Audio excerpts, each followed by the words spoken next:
Guys, तो हम आपके लिए लेके आए हैं जो आपके 2026 के मोस्ट एक्सपेक्टेड क्वेश्चंस हैं जो आप केमिस्ट्री के अपने एग्जाम में देख सकते हैं। हमने कोशिश की इसमें मोस्ट इम्पॉर्टेंट जितने भी क्वेश्चंस हैं सब कवर किए जाएं और जो एक्सपेक्टेड क्वेश्चंस हैं जो आपको भी एग्जाम में देखने के लिए मिल सकते हैं वो। तो जिसकी बिल्कुल तैयारी नहीं हुई है या जो रिवाइज करना चाहता है उसके लिए ये बेस्ट वीडियो होगी। एक वीडियो में आपकी पूरी केमिस्ट्री रिवाइज हो जाएगी। Isn't it good? तो आइए स्टार्ट करते हैं। So your first chapter is chemical reaction and equation. Short answer question से स्टार्ट करते हैं। First, what is chemical reaction? Explain with an example. Chemical reaction होता क्या है, एग्जांपल के साथ एक्सप्लेन करें। सो a process in which one और मोर सब्सटेंसेस, जिसको हम रिएक्टेंट भी बोलते हैं, change into new substance with different properties. आपने दो चीजों को रिएक्ट करवाया, it gives a new thing, right?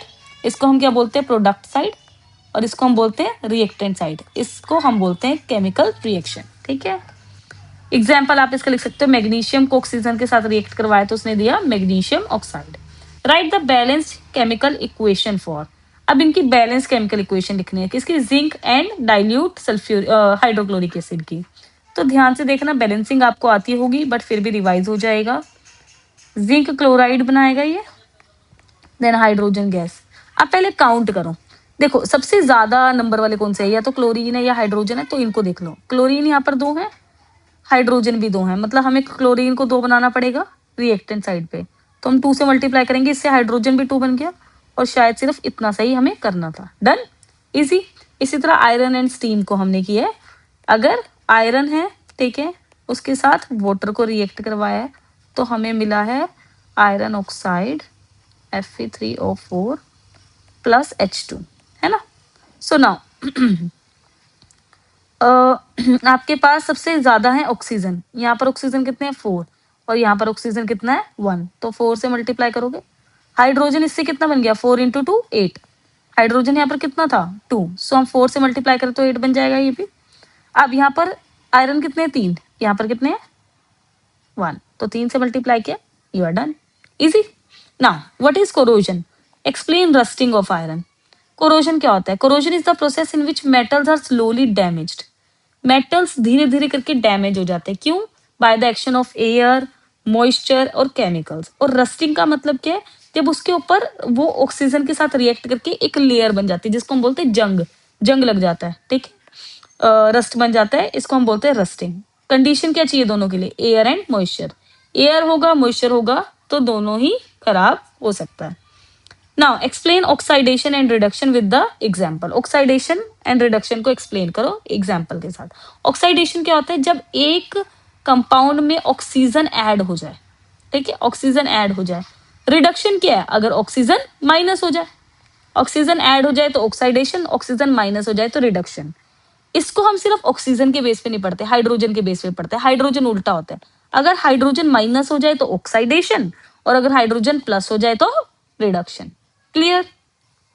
ऐसा भी होता है कभी दोनों एक साथ हो जाते हैं कि ऑक्सीजन भी ऐड हो रहा है, एक में ऐड हो रहा है और एक से खत्म हो रहा है, एक से कम हो रहा है, तो उसको हम बोलते हैं रिडॉक्स रिएक्शन। क्या बोलते हैं? Redox reaction. देखो ध्यान से देखना, कहते हैं गेन ऑफ ऑक्सीजन और लॉस ऑफ हाइड्रोजन को ऑक्साइडेशन बोलते हैं, loss of oxygen and gain of hydrogen को रिडक्शन बोलते हैं। एग्जाम्पल दिए CuO प्लस H2। अब देखो रिएक्टेंट साइड पे कॉपर के साथ ऑक्सीजन एडेड है ना, जबकि प्रोडक्ट साइड पे कॉपर के साथ ऑक्सीजन चला गया, मतलब कॉपर क्या हो गया? रिड्यूस, क्योंकि उसका ऑक्सीजन खत्म हो गया। लेकिन हाइड्रोजन के साथ, रिएक्टेंट साइड पे हाइड्रोजन के साथ कुछ नहीं था, बट ऑक्सीजन के, इसके हाइड्रोजन के साथ यहाँ पर आ गया, वाटर बन गया, तो मतलब यहाँ पर हाइड्रोजन क्या हुआ है? ऑक्सीडाइज, एंड कॉपर क्या हुआ है? Reduce. Why should magnesium ribbon be clean before burning? Magnesium ribbon को क्लीन क्यों करना चाहिए? क्योंकि उसके ऊपर कुछ ना कुछ ऑक्साइड्स होंगे, वो ऑक्सीजन के साथ उसने रिएक्ट किया होगा, क्योंकि मैग्नीशियम जो है मेटल है ना। तो अगर आप उसको ऑक्साइड को रिमूव नहीं करोगे तो वो ढंग से जल नहीं पाएगा। तो remove the layer of magnesium oxide present on its surface so that it Burns easily, ताकि वो इजिली बर्न हो। What is rancidity? रेंसिडिटी मतलब फूड का खराब होना।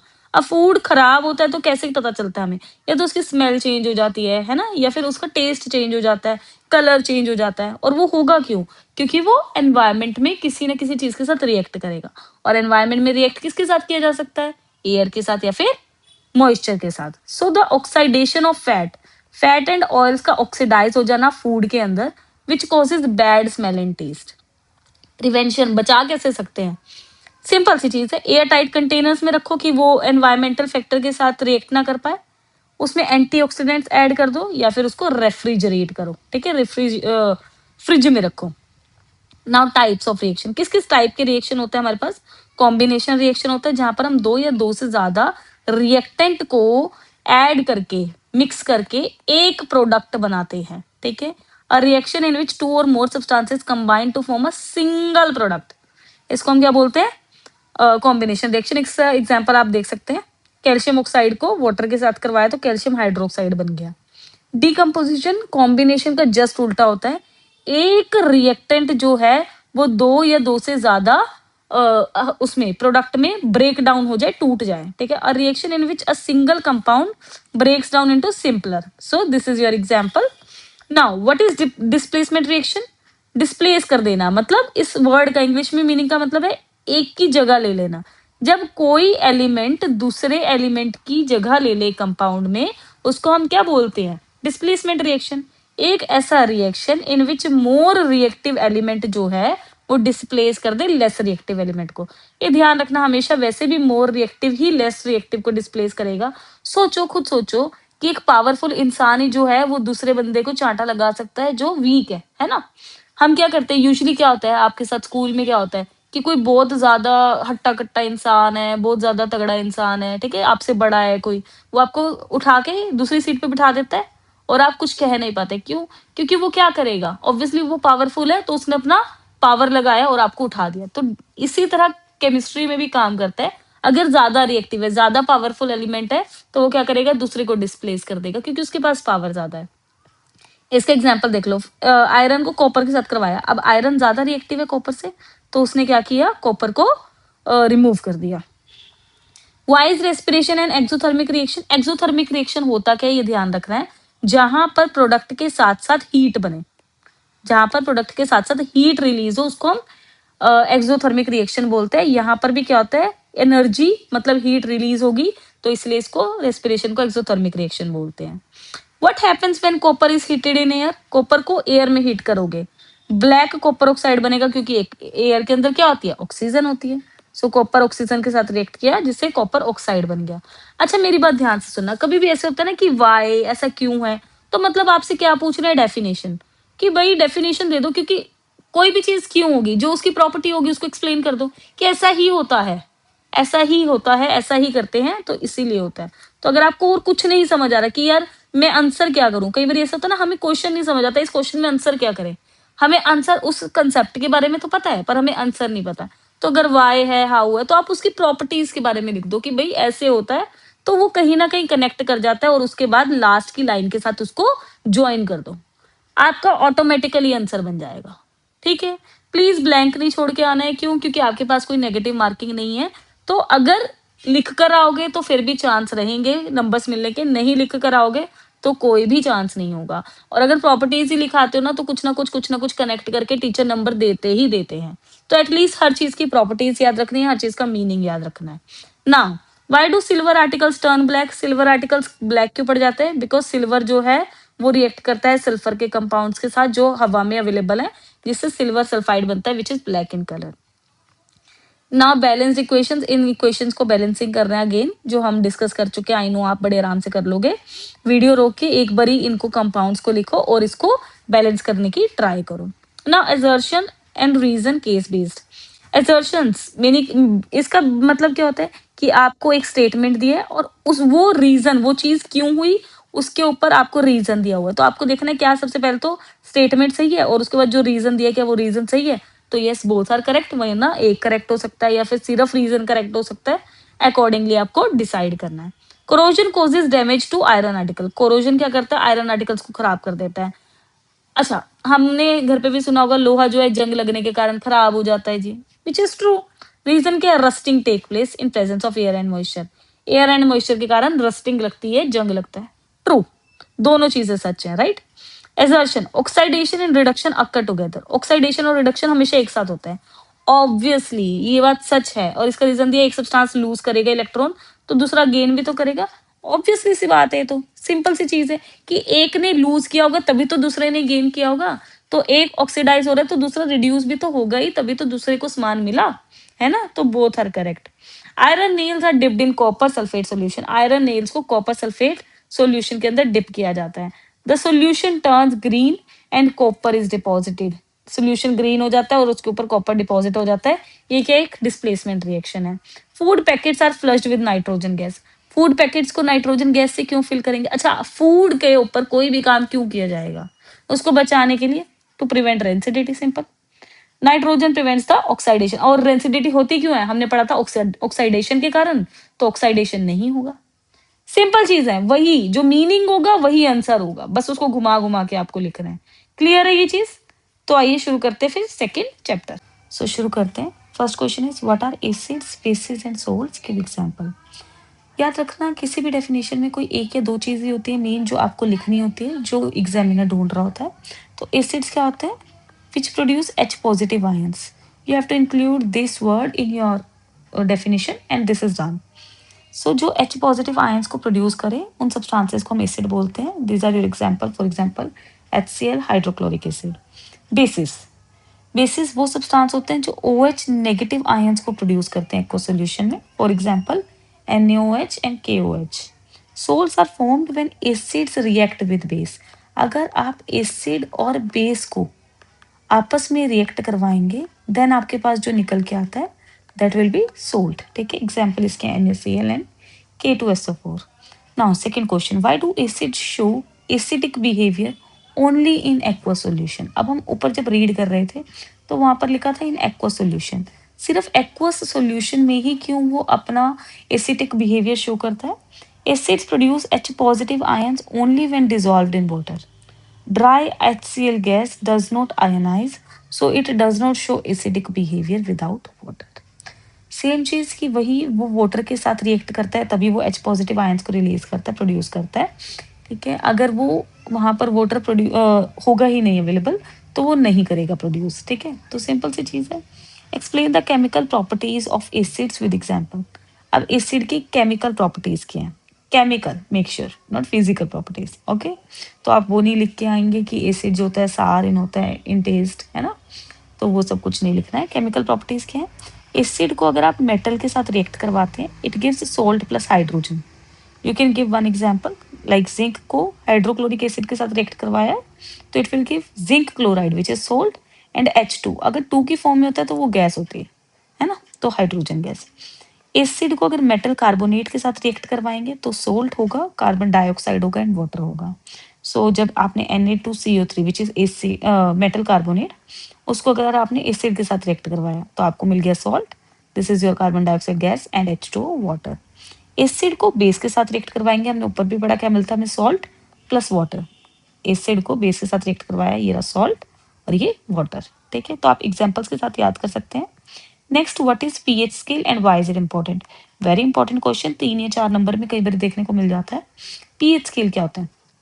पीएच स्केल एक ऐसा स्केल है जो हमें हेल्प करता है ये डिटरमाइन करने के लिए कि कोई भी चीज एसिडिक है नेचर में, बेसिक है या न्यूट्रल है। सो उसके नंबर्स जो होते हैं 0 से लेके 14 तक होते हैं। This is your pH scale. Okay, and in the middle there is 7, right? तो 7 is your neutral number. Like अगर किसी चीज का नंबर 7 है तो वो न्यूट्रल है, उसमें ना एसिडिक कोई प्रॉपर्टी है ना बेसिक कोई प्रॉपर्टी है, it is neutral like our clear water, right? अगर 7 से नीचे जाएगा, फॉर एग्जाम्पल 6, 5, 4, 3 है ना, तो वो हमारा क्या होता है, एसिडिक होता है। अगर 7 से ऊपर जाएगा, ठीक है, लाइक 8, 9, 10, 11, 12 अप टू 14, तो वो हमारा बेसिक इन नेचर होगा। सबसे ज्यादा एसिडिक क्या होता है? ऑब्वियसली इट विल बी 0, और सबसे ज्यादा बेसिक क्या होगा? It will be 14।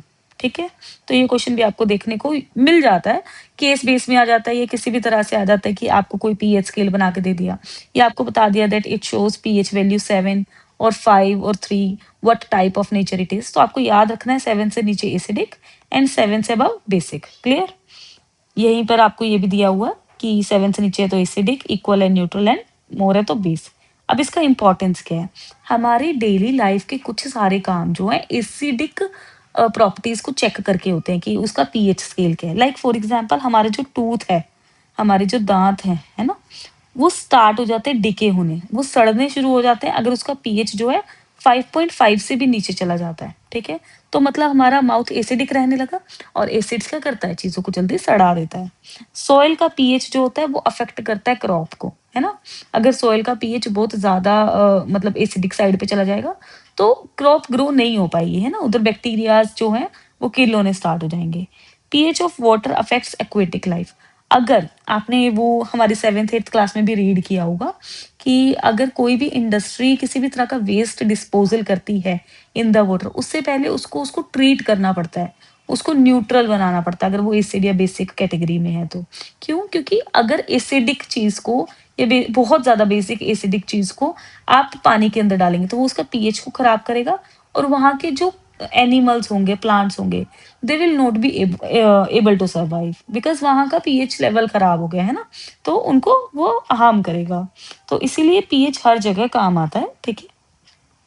Now describe preparation properties and uses of baking soda. Okay, ये आपके चैप्टर के लास्ट 3-4 पेजेस हैं जिसमें आपको बेकिंग सोडा, है ना, वॉशिंग सोडा, बहुत सारी चीजें देखने को मिलती हैं। ये बहुत ज्यादा इंपॉर्टेंट टॉपिक्स हैं। इनके फॉर्मूलाज और इनके जो आपके पास यूजेस हैं, ये आपको पता होने चाहिए। इनमें से कोई एक क्वेश्चन आ ही जाता है एग्जाम में यूजुअली। सो फर्स्ट आपके पास है describe preparation properties and uses of baking soda. Baking soda का केमिकल नेम है सोडियम हाइड्रोजन कार्बोनेट, ठीक है? अगर इसका हम उसकी बात करें तो सिंबल है NaHCO3, ठीक है? अब इसकी प्रिपरेशन की बात करें कि बनता कैसे है, जब आप NaCl को, सोडियम क्लोराइड को वाटर के साथ एंड कार्बन डाइऑक्साइड के साथ मिक्स करते हैं अलोंग विद अमोनियम, तो it will give you NH4Cl plus NaHCO3 which is baking soda. Properties क्या है इसकी? व्हाइट पाउडर होता है, अगर आप इसको हीट करोगे तो ये ब्रेक डाउन हो जाएगा, है ना? तो डिकम्पोजिशन रिएक्शन होगा कि अपने अपने कंपोनेंट्स में ब्रेक हो जाएगा। इसके यूजेस क्या हैं? केक्स को बनाने के लिए यूज करते हैं। एंटा एसिड, एंटा एसिड मतलब एसिड के इफेक्ट को खत्म करने के लिए, so as a base use करते हैं इसको। एंड फायर एक्सटिंग्विशर्स में इसका यूज होता है। Now next is what is neutralisation reaction. Neutralisation reaction क्या होता है? किसी भी, फॉर एग्जाम्पल, कोई भी चीज एसिडिक है, उसको बेस के साथ मिला दो ताकि वो न्यूट्रलाइज हो जाए, मतलब इफेक्ट जो है उसका न्यूट्रल हो जाए, ना वो एसिड रहे ना वो बेस रहे, उसको हम न्यूट्रलाइजेशन रिएक्शन बोलते हैं। A reaction in which an acid reacts with base to form salt and water. ये हमने ऊपर भी पढ़ा था, एसिड और बेस रिएक्ट करेंगे तो क्या बनाएंगे? सॉल्ट एंड वाटर, ठीक है? एसिड को बेस के साथ रिएक्ट करवाते हैं to make salt and water so that the thing that comes is neutral. Why should acids be diluted by adding acid to water? ठीक है? एसिड्स को डाइल्यूट क्यों करना चाहिए उसके अंदर वाटर को मिलाकर? अब मैं आपको बताऊं, एसिड, अगेन आपको एसिड्स के बारे में वैसे भी पता होगा। कुछ ऐसे एसिड्स होते हैं जो बहुत ही ज्यादा हार्मफुल होते हैं, है ना? एसिड्स की पावर हमेशा ज्यादा रहती है, तो उसको डाइल्यूट कर दो, मतलब डाइल्यूट करने का मतलब कि उसकी पावर को कम कर दो ताकि वो आपको हार्म कम कर सके। Adding acid to water prevents splashing and reducing heat released, making the process safer, ठीक है? वो क्या करता है? उसकी हीट को रिलीज कर देता है, ठीक है? और जिससे क्या होता है? प्रोसेस सेफ हो जाता है कि एकदम से वो स्प्लैश नहीं करेंगे आपके ऊपर, छिटकेंगे नहीं, कि आपके हाथ पैर सेफ रहेंगे, आप सेफ रहोगे। Right chemical name and formula of baking soda. Baking soda chemical name हमने अभी रीड किया, sodium hydrogen carbonate NaHCO3। Washing soda का sodium carbonate Na2CO3 dot 10H2O means 10 molecules of water. Bleaching powder का calcium oxychloride CaOCl2। Why is plaster of Paris stored in container? अच्छा, plaster of Paris बहुत बहुत बहुत ज्यादा important question है, ठीक है? ये अपने आप में भी एक क्वेश्चन बन जाता है कि प्लास्टर ऑफ पेरिस का फॉर्मूला लिखने को आ जाता है, कैसे बनता है प्लास्टर ऑफ पेरिस, जिप्सम कैसे बनता है ना? तो मैंने जैसे आपको बताया, वो जो लास्ट के 3-4 पेजेस है उसमें जितना भी इंफॉर्मेशन है आपके पेज, आपकी बुक्स में, वो बहुत ज्यादा इंपॉर्टेंट है। मेक श्योर आप उसको अच्छे से रिवाइज करो। Now why is plaster of Paris stored in air tight container? क्यों करते हैं? Because it absorbs moisture and turns into gypsum losing its usefulness. क्योंकि वो मॉइस्चर एब्जॉर्ब करेगा एनवायरमेंट से, और मॉइस्चर एब्जॉर्ब करेगा तो वो जिप्सम में कन्वर्ट हो जाएगा, ठीक है? तो उसका यूजफुलनेस ही खत्म हो गया। Why does distilled water not conduct electricity? Distilled water electricity क्यों नहीं कंडक्ट करता? डिस्टिल्ड वाटर मतलब उसके अंदर कोई भी आयन्स ही नहीं है, ना पॉजिटिव ना नेगेटिव। अगर आयन्स ही नहीं है तो वो कहाँ से मतलब इलेक्ट्रिसिटी को कंडक्ट करेगा? इलेक्ट्रिसिटी तो कंडक्ट ही आयन्स के बेस पे होती है, because it does not contain any ion. Now very short questions जो है हमारे पास, name the acid present in lemon. Lemon के अंदर कौन से एसिड होते हैं? Citric acid. What is the pH of pure water? 7, जैसे हमने डिस्कस किया था। Which gas is evolved when acids react with metal? Hydrogen gas, ये भी आपको पता है। What is the common name of CaSO4 dot half H2O? It is plaster of Paris. ठीक है, मैंने कोशिश किया है क्वेश्चंस में आगे आगे आगे आगे ये सारे टॉपिक्स को कवर करने का। ठीक है, acids turn blue litmus red. ठीक है, ये एजर्शन है, बिकॉज अब इसका रीजन दिया है, acids produce H positive ions in aqua solution. क्या ये चीज ठीक है? ऑब्वियसली ये हमें पता है कि एसिड जो क्या करता है, ब्लू लिटमस को रेड में कन्वर्ट कर देता है। खतरे का कलर होता है ना एसिड, तो रेड खतरे के कलर में कन्वर्ट कर देता है, और इसका रीजन जो दिया वो भी ट्रू है।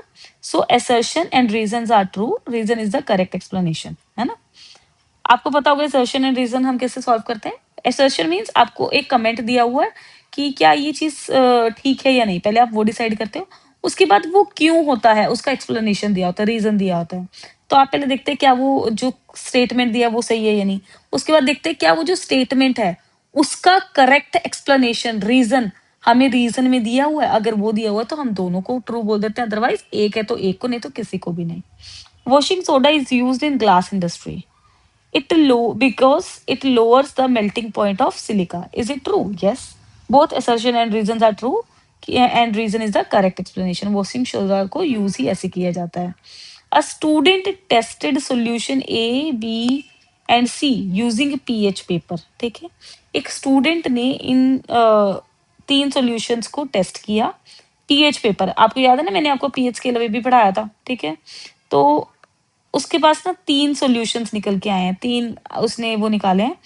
ए turns red, B turns blue, C showed no change. ठीक है, तो ए टर्न रेड, रेड किस में चेंज होता है? ये खतरे का कलर है, मैंने आपको बताया था। It means A is acidic, so इसका पीएच स्केल क्या होगा? 7 से कम होगा। B turned blue, blue change हुआ है मींस बेस है, तो मतलब 7 से ज्यादा इसका कलर होगा। सी शोड नो चेंज, अगर कोई चेंज नहीं हो तो it means it is neutral, अगर न्यूट्रल है तो इसका पीएच स्केल 7 होगा।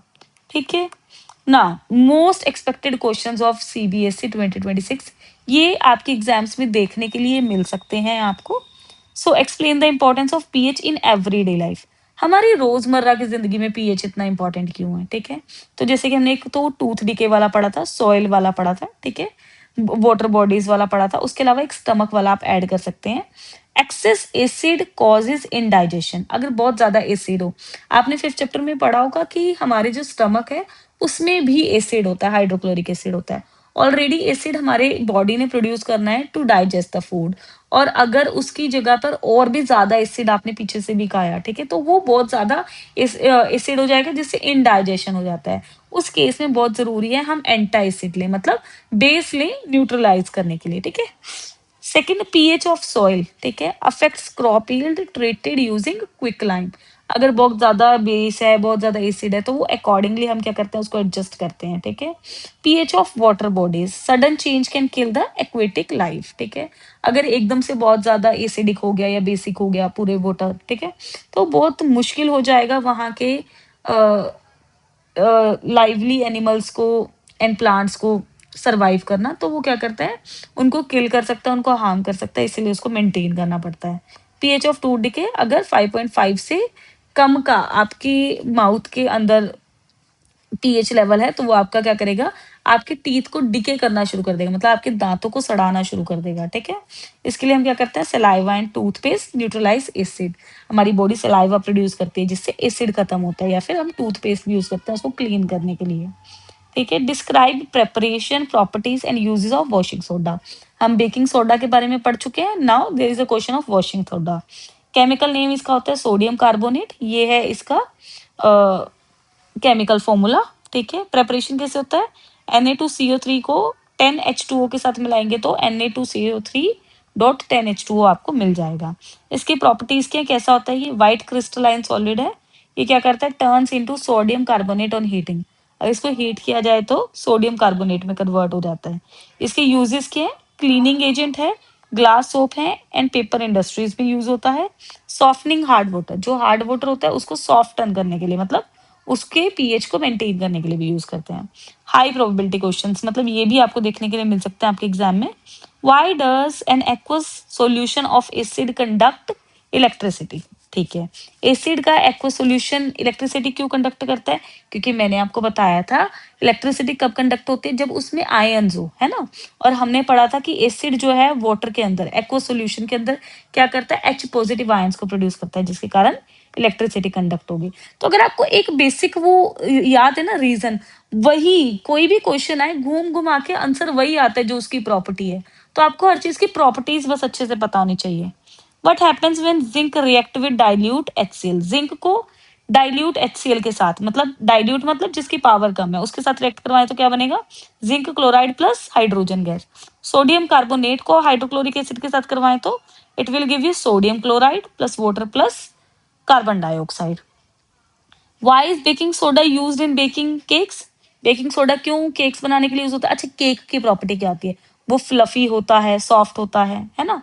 और बेकिंग सोडा की प्रॉपर्टी क्या होती है? वो कार्बन डाइऑक्साइड रिलीज करता है। Just combine both of this, की हीट करने पे baking soda carbon dioxide release करेगा, जिससे केक सॉफ्ट एंड फ्लफी बन जाएगा। सिंपल। ठीक है, तो वही प्रॉपर्टीज बार बार रिपीट हो रही हैं। अब कुछ बहुत कॉमन क्वेश्चंस है जो देखने को आपको मिल सकते हैं। Name the substance used to neutralise acidic soil. Acidic soil को न्यूट्रलाइज करने के लिए अभी हमने ऊपर फिर से पढ़ा था ये quick line. What is the nature of NaCl solution? NaCl का नेचर कैसा होगा? न्यूट्रल। सोडियम भी है, क्लोराइड भी है।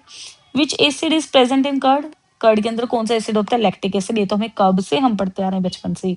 एजर्शन रीजंस, है ना। Now dry HCl gas does not change colour of dry blue litmus. Just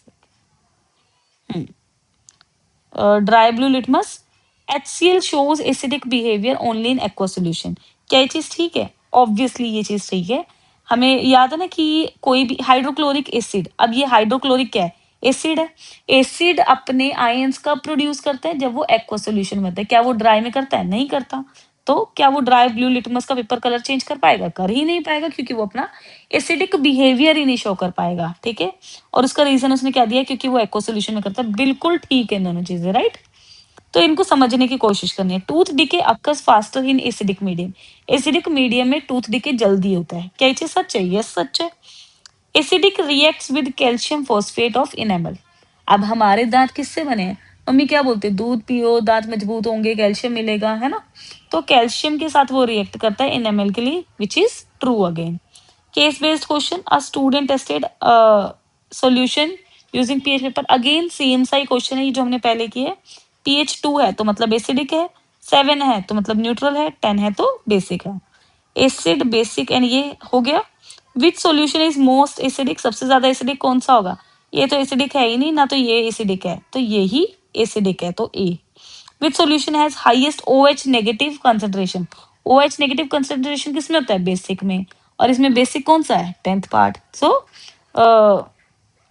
solution C. Okay, that is all for today. I think ये बहुत ज्यादा इंपॉर्टेंट क्वेश्चन है जो आपके एग्जाम में आपको पूछे जा सकते हैं। अदर देन दैट आपको प्रिपेयर करना है, तो जस्ट मेक श्योर आप, जो मैंने आपको बताया कि लास्ट के 4 पेजेस हैं जिसमें आपको ये baking soda, washing soda, plaster of Paris, इन सब के बारे में डिस्कस किया गया है ना। तो ये आप जरूर जरूर रिवाइज करें, ठीक है। तो आइए शुरू करते हैं चैप्टर 3 के साथ। सो which metal is stored in kerosene oil? Sodium, also potassium. Name the metal which does not react with water at all. पानी के साथ जो नहीं रिएक्ट करता, that is copper. Which non metal is lustrous? Okay, lustrous क्या होता है? Shiny, जिसका शाइनी सरफेस हो, है ना, जो शाइन करता है। हालांकि हमें पता है कि लस्ट्रस जो है वो एक मेटल की प्रॉपर्टी है, बट एक नॉन मेटल ऐसा भी है जो शाइन करता है, that is iodine. Write the chemical formula of bauxite. It is Al2O3 dot 2 molecules of water. What is the nature of metal oxide? Metal oxide कैसा होता है? Basic in nature, which means ये OH ions को produce करता है। Why is aluminium used for making food containers? Aluminium को क्यों use किया जाता है फूड कंटेनर्स बनाने के लिए? Because aluminium is a good conductor of heat। पहली चीज कि वो हीट का गुड कंडक्टर है, मतलब उसको स्टोर करके रखेगा। Second, it forms a protective oxide layer which prevents corrosion. एक ऑक्साइड लेयर बना के रखते हैं जिसके कारण कोरोजन नहीं होता। अब कोरोजन नहीं होगा तो मतलब जंग नहीं लगेगा और वो हमारे फूड के साथ मिक्स नहीं होगा, तो हमारा फूड सेफ रहेगा। What happens when iron reacts with dilute sulfuric acid? Right equation. Dilute sulfuric acid के साथ iron react करे. So, iron reacts with dilute sulfuric acid to form iron sulfate and hydrogen gas. So, Fe को अगर आप H2SO4 के साथ react करवाओगे, it will give you ferric iron sulfate plus hydrogen gas. So define corrosion. Corrosion क्या होता है? Corrosion मतलब जंग लगना, है ना। Corrosion is the slow destruction of metals by chemical reaction with air and moisture.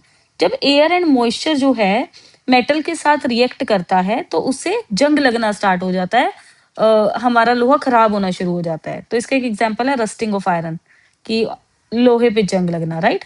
Y are ionic compounds hard and brittle? Ionic compounds इतने हार्ड क्यों होते हैं और ब्रिटल क्यों होते हैं?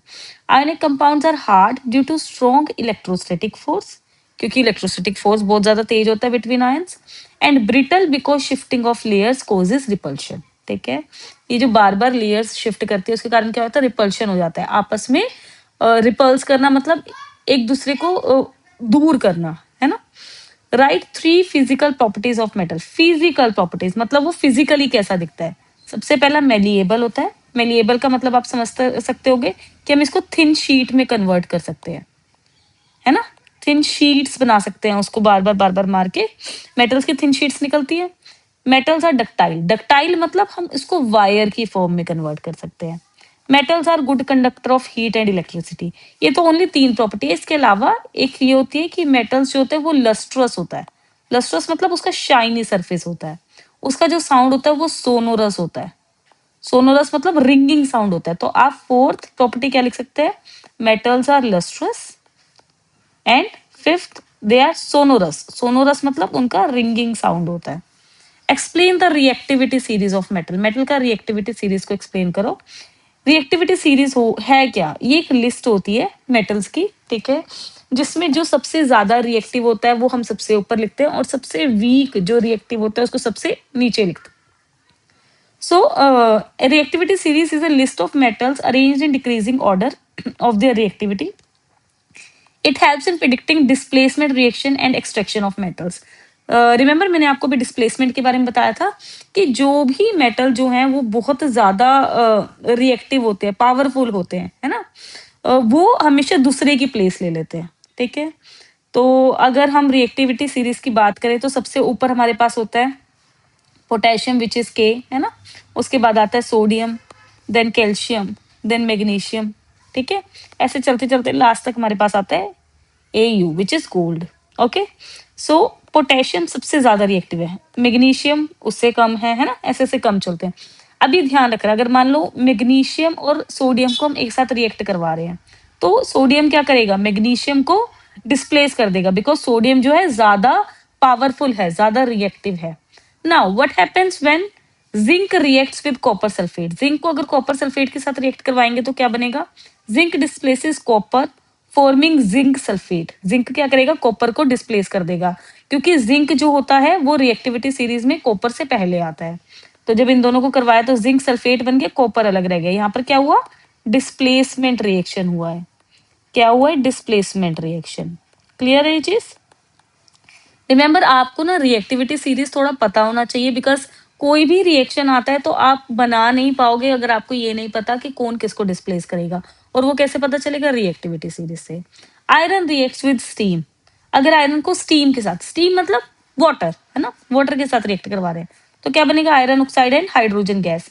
आयरन को करवाया वाटर के साथ, it will give you iron oxide plus hydrogen gas. ठीक है, देन एल्यूमिनियम को रिएक्ट करवाया ऑक्सीजन के साथ तो it will make aluminium oxide. इसके बाद हमारे पास है explain the extraction of metals from their ores. Extraction of metals कैसे होता है? Extraction of metals depend on their reactivity. ऊपर भी हमने पढ़ा कि रिएक्टिविटी सीरीज जो है दो चीजों को दिखाती है, कि एक तो डिस्प्लेसमेंट रिएक्शन, दूसरा एक्सट्रैक्शन ऑफ मेटल्स। अगर लो रिएक्टिव मेटल्स है, ठीक है, वो फ्री स्टेट में मिल जाते हैं। जैसे आप देखोगे गोल्ड और सिल्वर है, ऐसे ही मिल जाते हैं हमें, मतलब एक्चुअली गोल्ड और सिल्वर की फॉर्म में मिल जाता है। मीडियम रिएक्टिव मेटल जो होते हैं extracted bye roasting, calcination followed by reduction, ठीक है। उनको कैल्सिनेशन करवाया जाता है, रोस्टिंग करवाई जाती है, उसके बाद रिडक्शन रिएक्शन होता है, जिससे हमें ये जैसे फॉर एग्जांपल आयरन और जिंक जैसे मेटल्स मिलते हैं। अगर हाईली रिएक्टिव मेटल्स हैं जैसे सोडियम एल्यूमिनियम है, ठीक है, that is extracted by electrolytic reduction sorry, उसको इलेक्ट्रोलिटिक रिडक्शन के हेल्प से निकाला जाता है। Explain corrosion and methods to prevent it. Corrosion क्या होता है, अगेन हमने ऊपर पढ़ा था, कोरोजन क्या होता है, एक ऐसी प्रोसेस जिससे मेटल डिस्ट्रॉय होता है बाय एयर, मॉइस्चर और केमिकल्स, ठीक है। इसको प्रिवेंट कैसे कर सकते हैं कि मतलब हो मत, कोरोजन ना हो, तो सबसे पहला पेंट कर दो। पेंट कर दो, पेंट से क्या होगा, एक लेयर बन जाएगा। अगर लेयर बन गया है, ठीक है, तो ऑब्वियसली हमारे पास बहुत चांसेस है कि हमारा जो मेटल है अंदर वो सेफ रहेगा। क्यों? क्योंकि वो ना तो एयर के साथ रिएक्ट कर पाएगा और ना ही मॉइस्चर के साथ रिएक्ट कर पाएगा।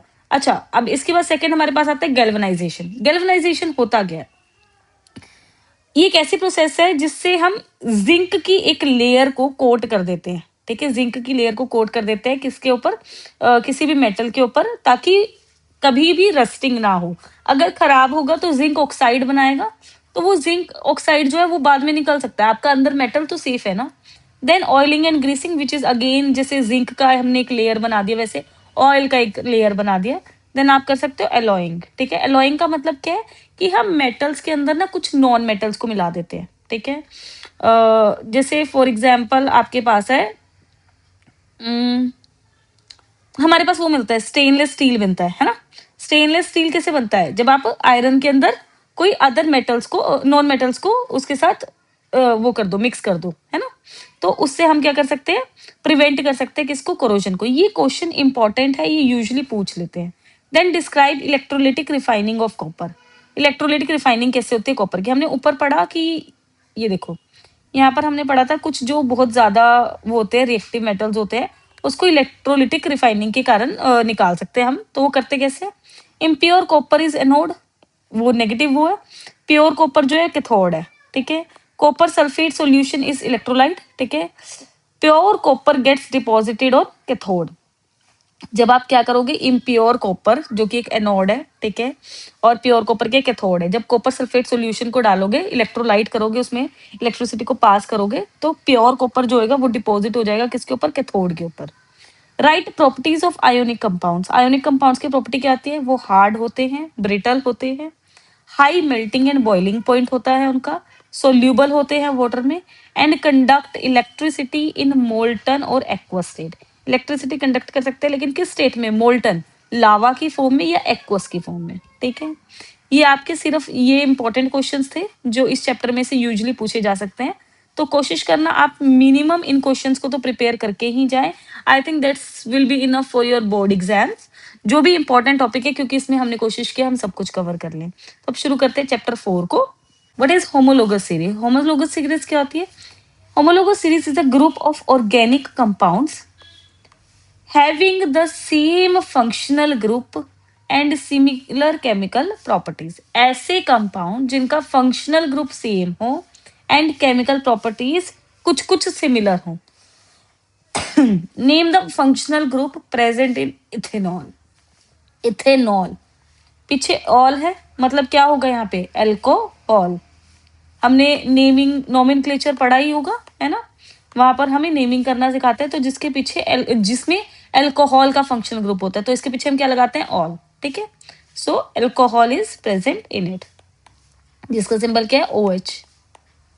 Then what is the chemical formula of ethanoic acid, CH3COOH। ये COOH के कार्बोक्सिलिक एसिड, ये भी एक फंक्शनल ग्रुप है। तो अगर किसी के ऊपर ये पीछे ये दिखता है तो हम क्या लगा देते हैं उसके पीछे, ओइक, क्या लगा देते हैं, और ओइक एसिड, ठीक है। Which compound is use as a fuel, ethanol और इथेनोइक एसिड, दोनों में से कौन सा एज अ फ्यूल यूज होता है, हमें पता है इथेनॉल यूज होता है। Name the gas release when ethanol reacts with sodium, obviously hydrogen gas. Why are carbon compounds called organic compounds? Carbon compounds को organic compounds क्यों बोलते हैं? They are called organic compounds because they contain carbon and are mainly obtained from living organism। अच्छा, organic चीजें क्या होती हैं? जो लिविंग होती है या जो नेचुरल तरीके से बनी होती है ना, तो कार्बन के भी जो कंपाउंड्स होते हैं वो लिविंग या नेचुरल तरीकों से बने होते हैं, इसलिए उनको हम क्या बोलते हैं? Organic compound. Write two properties of covalent compounds. Covalent compounds की टू प्रॉपर्टीज क्या है? इनका low melting and boiling point होता है, पुअर कंडक्टर ऑफ इलेक्ट्रिसिटी होती है। पुअर कंडक्टर ऑफ इलेक्ट्रिसिटी मतलब वो इलेक्ट्रिसिटी इतनी ज्यादा कंडक्ट नहीं करते हैं, ठीक है। कोवेलेंट बॉन्ड्स जिसको पता है बहुत अच्छी बात है, नहीं पता है तो ध्यान से सुनिएगा। जब आपस में हम शेयर करवा देते हैं तब हम उसको इलेक्ट्रॉन्स को शेयर करवा देते हैं, तब हम उसको क्या बोलते हैं? Covalent bond. कि साथ में मिलके शेयर कर लिए, जैसे हम कार्बन को हाइड्रोजन के साथ बनाते हैं, है ना, आपने बनाए होंगे ग्रुप्स, तो इनको क्या बोला जाता है? Covalent bond. What is ethanol? Ethanol क्या है और उसका एक यूज बता दो। इथेनॉल फ्यूल की तरह यूज होता है, हमने ऊपर भी पढ़ा। इथेनॉल इज एन एल्कोहल, एक एल्कोहल है क्योंकि पीछे ऑल लगा है, ठीक है, विद फॉर्मूला C2H5OH। OH इसके पीछे आपको दिखना ही दिखना है, ठीक है। यूज इसका यूज क्या? It is used as a fuel and solvent. Why does carbon form a large number of compound? Carbon इतने ज्यादा कंपाउंड्स क्यों बनाता है? क्योंकि इसकी दो प्रॉपर्टीज हैं। फर्स्ट कैटिनेशन, दूसरा टेट्रावेलेंसी। कैटिनेशन मतलब ability to form long chains, ये बहुत लंबी लंबी चेन्स बना सकता है, तो कार्बन के बहुत लंबे लंबे कंपाउंड्स बनते हैं। टेट्रावेलेंसी क्या है? कि इसकी वेलेंसी 4 है, ठीक है। कार्बन की वेलेंसी क्या है? 4, क्योंकि इसका एटॉमिक नंबर क्या होता है? 6, ठीक है। तो पहले वाले ग्रुप में आ गया 2 और दूसरे वाले में 4, सो इसकी वेलेंसी होती है 4, जिसके कारण ये अब 4 वेलेंसी है। अगर ये वो कर देगा, लूज कर देगा अपने 4 इलेक्ट्रॉन्स को, अगर उसको करने कंप्लीट करने के लिए ऑक्टेट को, तो आप सोचो इसके पास कितना ज्यादा वो हाई एनर्जी हो जाएगा न्यूक्लियस के अंदर, तो वो भी पॉसिबल नहीं हो पाता। अगर वो गेन करे तो इतना ज्यादा नेगेटिव चार्ज भी वो संभाल नहीं पाएगा, इसलिए वो क्या करता है? कोवेलेंट बॉन्ड बनाता है, मतलब शेयरिंग बॉन्ड। जैसे मैंने आपको बताया था हाइड्रोजन के साथ, कि हाइड्रोजन के साथ उसने शेयर कर लिया। हाइड्रोजन के पास एक है, हाइड्रोजन को इसका एक चाहिए था, इसको इसका एक चाहिए था, इन्होंने आपस में शेयर कर लिया, ठीक है। तो इसकी वैलेंसी 4 होती है, जिसके कारण 4 कोवेलेंट बॉन्ड्स बनते हैं। Now explain covalent bonding with example. Covalent bonds होते क्या है? It is formed by sharing of electrons, हम ऊपर से पढ़ते आ रहे हैं, जहां पर शेयरिंग ऑफ इलेक्ट्रॉन्स हो, जैसे मिथेन के अंदर होता है ना। मिथेन में एक कार्बन होता है और साथ में 4 हाइड्रोजन लगे होते हैं, that is covalent bond.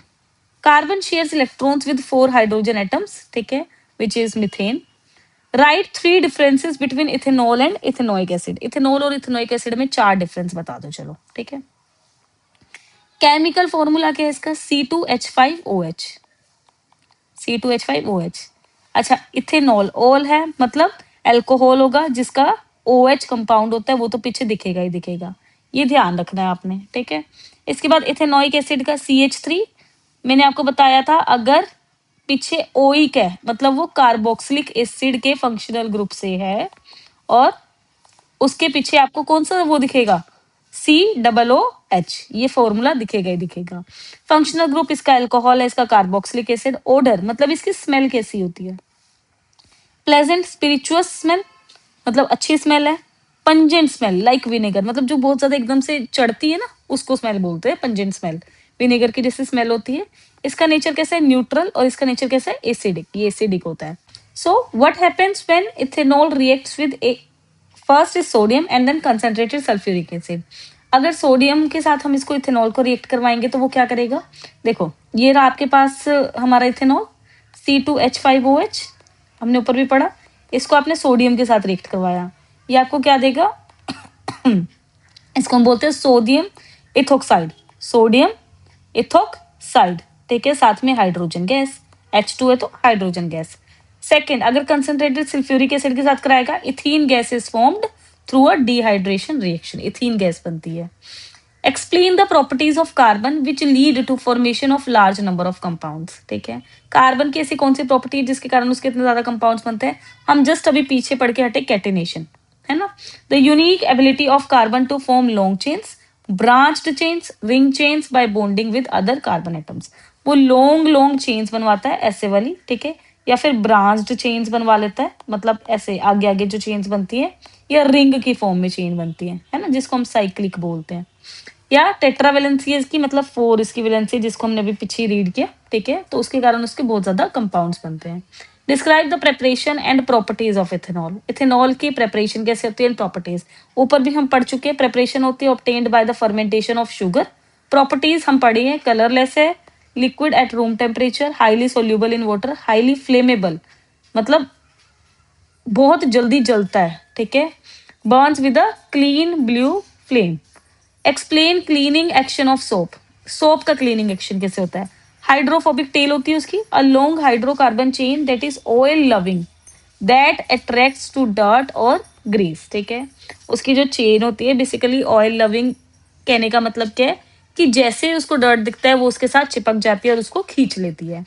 Hydrophilic head होता है इसका, ठीक है, कुछ ऐसे करके बनता है ये, ठीक है। तो ये जो टेल है, ठीक है, वो डर्ट को अट्रैक्ट करती है, और जो हेड है an ionic part that is water loving, ठीक है, and attaches to water molecules. These molecules arrange themselves into cluster called micelles where the tail straps the grease in the center and the head remains outside in the water allowing the grease to be washed away, ठीक है। इस तरीके से वो क्या कर रहा है, इसको खत्म करता है। What are soaps and detergents? Write differences. Soaps and detergent क्या होते हैं और उसके बीच में डिफरेंस भी लिखो, ठीक है। कलर चेंज कर लेते हैं। सो दे आर सोडियम और potassium salts of long chain fatty acids. Soap जो होती हैं लॉन्ग चेन फैटी एसिड्स होती हैं। दे आर यूजुअली अमोनियम और sulphonates salts of long chain carboxylic acid. ये कार्बोक्सिलिक एसिड के होते हैं। सोर्स के इसका made from natural fats and oil से बनाते हैं इसको, और ये सिंथेटिक केमिकल से बनता है।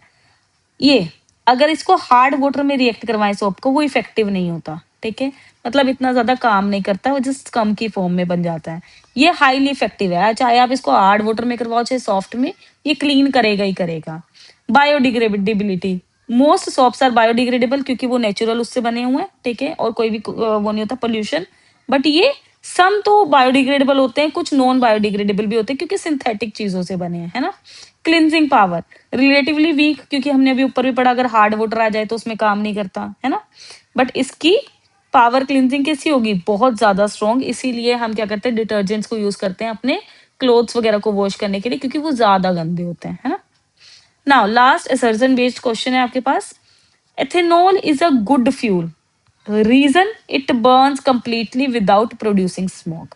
इथेनॉल गुड फ्यूल है, ठीक है, क्योंकि वो विदाउट स्मोक के प्रोड्यूस होता है, बर्न करता है, ठीक है।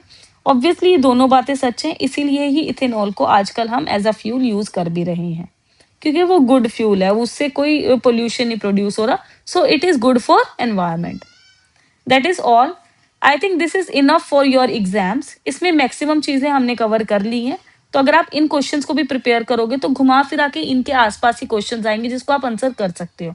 But make sure you prepare the 16-17 questions of each chapter very neatly, कि बहुत ज्यादा अच्छे से आपको याद होना चाहिए, कुछ भी आए आप लिख सको, क्योंकि आसपास घूम कर ही क्वेश्चन बनता है, ज्यादा कुछ नहीं है। Okay bye, see you.